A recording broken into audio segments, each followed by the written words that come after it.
আজকে বানাবো একদম অন্যরকম একটা রেসিপি চিংড়ি মাছ দিয়ে। তাহলে রেসিপিটা তোমরা পুরো দেখতে থাকো, নিশ্চয়ই তোমাদের ভালো লাগবে।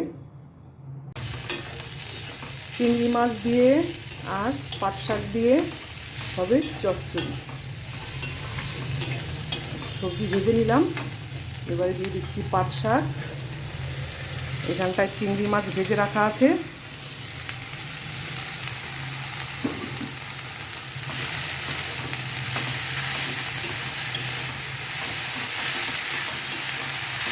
শাক দিয়ে একটু ভেজে নিলাম। এবারে দেবো ভেজে রাখা চিংড়ি মাছ।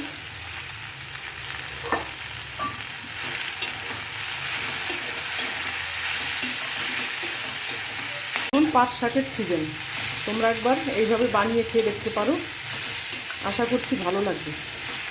বেশি জল দেবো না, সামান্য একটু জল দেবো।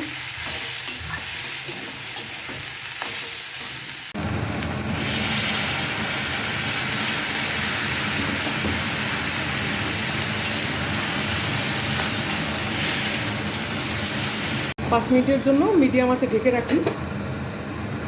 জল যা দিয়েছিলাম সবটা শুকিয়ে গেছে, একটুও জল নেই। আর সবজির মধ্যে এখানে আছে একটা আলু, একটা পেঁয়াজ, একটা বেগুন আর একটা ক্যাপসিকাম। তোমরা তোমাদের পছন্দ মতো সবজি দিতে পারো। এবারে নামানোর আগে দিচ্ছি একটু ধনেপাতা। ধনেপাতা না দিলেও খেতে খুব টেস্ট হয়, আমার কাছে আছে সেই জন্য আমি দিয়ে দিলাম একটু ধনেপাতা। এই পাট শাক দিয়ে চিংড়ি মাছ খুব ভালো লাগে খেতে। হয়ে গেছে, এবারে নামিয়ে নেব।